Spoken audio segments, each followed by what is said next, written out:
Another Caesar is coming, and Western civilization is at a turning point, says 20th century historian Oswald Spengler. He claimed we live in the most trying times known to history of a great culture, and there's no off-ramp. A look at Spengler's philosophy of history and his prediction about the rise of a Caesar-like figure. Oswald Spengler is best known for his work Decline of the West, published in two parts, one in 1919 and the second in 1923. A German schoolmaster turned reclusive scholar, Spengler presented a unique vision of history that predicted the rise and fall of civilizations. His work became an instant success upon publication, selling 100,000 copies by 1926, as its philosophy, depicting Western culture as a tired civilization amidst decline, resonated with many Germans looking to make sense of their predicament after World War I. Spengler believed his new philosophy of history was so groundbreaking as to be compared with the Copernican revolution, the realization that it was the sun and not the earth at the center of the solar system. So what made his philosophy so revolutionary? Spengler's philosophy was based off two main assumptions. Number one, cultures are the basic unit of history, not epochs or historical periods. And number two, cultures are akin to living organisms. They each have a predetermined life cycle. Spengler rejected the linear, ancient, medieval, modern view of history, instead advocating for a more cyclical understanding focused on structure and form. Central to his philosophy was the idea of morphology, a term borrowed from biology dealing with the structure of organisms. He adopted this concept from Goethe, who was a major influence. In some ways, Spengler was a cultural relativist. He did not believe any culture was inherently better or worse than others. And the history of mankind was not a series of developments that progressed humanity towards some ultimate aim. Rather, in his words, mankind has no aim, no idea, no plan, any more than the family of butterflies or orchids. In place of that empty figment of one linear history which can only be kept up by shutting one's eyes to the overwhelming multitude of the facts, the drama of a number of mighty cultures, each springing with primitive strength from the soil of a mother region, to which it remains firmly bound throughout its whole life cycle, each stamping its material, its mankind, in its own image, each having its own idea, its own passions, its own life, will and feeling, its own death. More succinctly, Spengler writes, cultures are organisms, and world history is their collective biography. Each culture goes through its own life cycle, which typically lasts about 1,000 years before declining, where it undergoes its childhood, youth, manhood, and old age. He also compared the life cycles of cultures to seasons. Cultures emerge during springtime, enjoy a blissful summer, begin to show signs of self-doubt during autumn, and finally succumb to winter, where they freeze or stagnate. This final winter stage is civilization, where a youthful culture is constantly evolving. A culture in its civilization phase is simply expanding outward, but not changing. Civilizations are no longer innovative or imaginative, but stale and fossilized. Cultures during springtime are things becoming, while civilizations are things become. Just as an old man is the destiny of a young man, civilization is the destiny of each culture. Spengler used the classical culture as an example. The creative, inspired Greek society eventually gave way to the practical, calculating Roman civilization, which spread to the ends of the known world. A cold, pragmatic mindset replaces a visionary one as a civilization expands.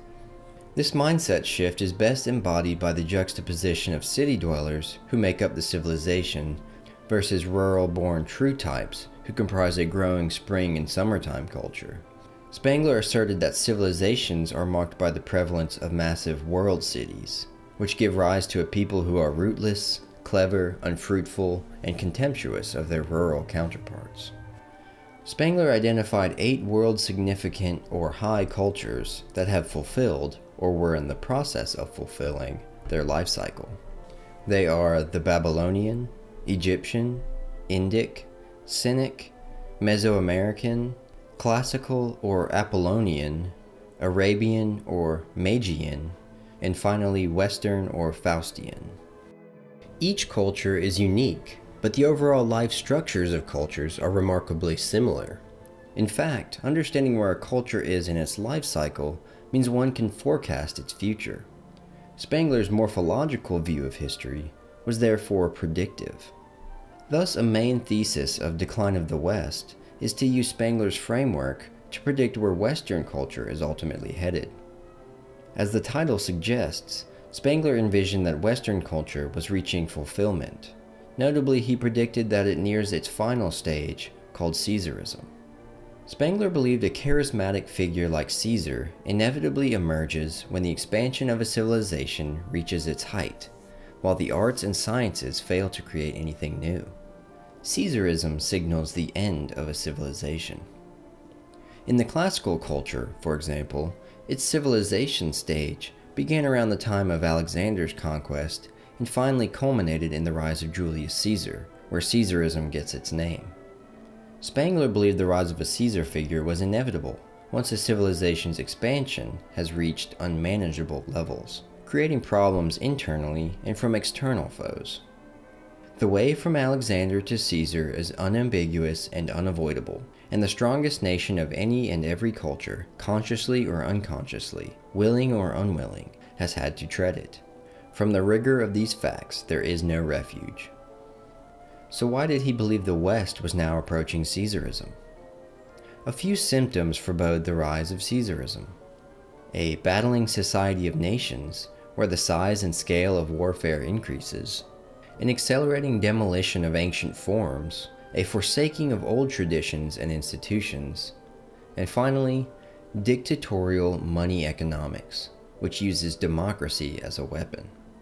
Every civilization headed towards Caesarism is marked by massive wars not yet seen on a scale since that culture's inception. For the West, the Napoleonic Wars, which engulfed all of Europe and introduced the possibility of continental domination, set off this period. The American Civil War, then the First World War, continued this trend, and Spengler predicted more large wars to come during the next century. He was of course quickly proven right with World War II, and then the Cold War, which set continent-sized adversaries against each other. At the same time as seemingly endless warfare, the civilization begins unburdening itself of traditions, norms, and long-held institutions. In the classical culture, this began circa 450 BC, around the time of Socrates, who famously questioned the foundations of Athenian society. In Western civilization, Spengler saw the Enlightenment in the 17th and 18th centuries as this same phenomenon. Once this questioning and ultimately destabilizing attitude appears in a culture, Caesarism suddenly outlines itself on the horizon. Another signal of Caesarism's imminence is the rise of money's influence throughout society. Spengler said that democracy is the political weapon of money, and the media are the means through which money operates a democratic political system.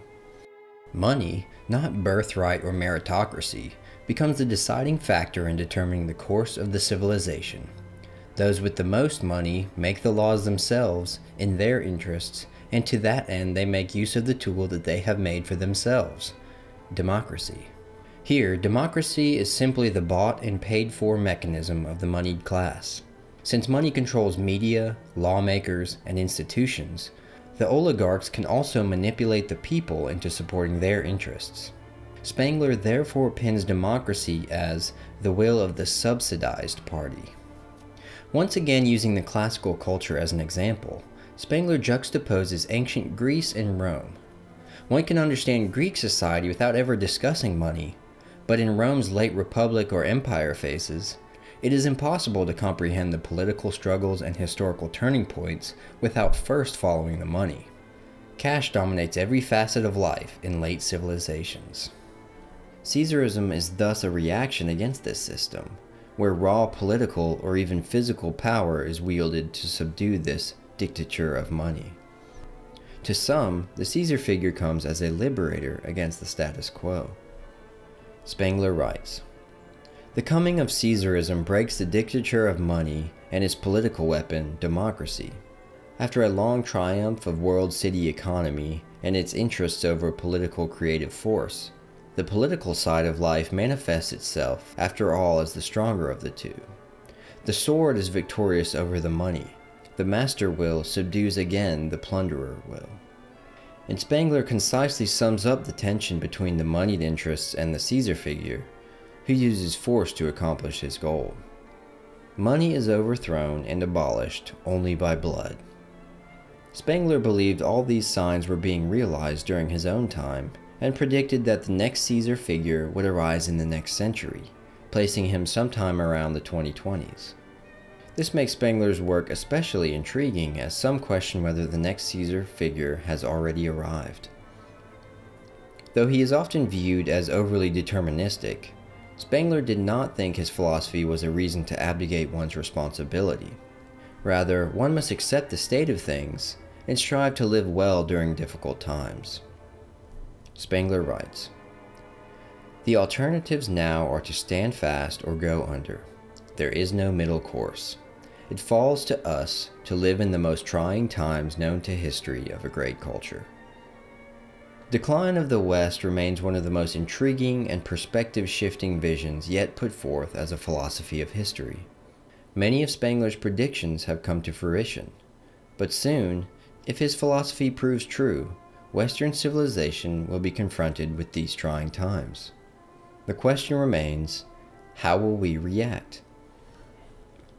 Thanks for watching this video. If you'd like more, please like and subscribe, and also consider becoming a member of our Patreon via the link in the description. Becoming a supporter would mean furthering our mission of highlighting the truth and beauty of Western civilization. Catch you next time.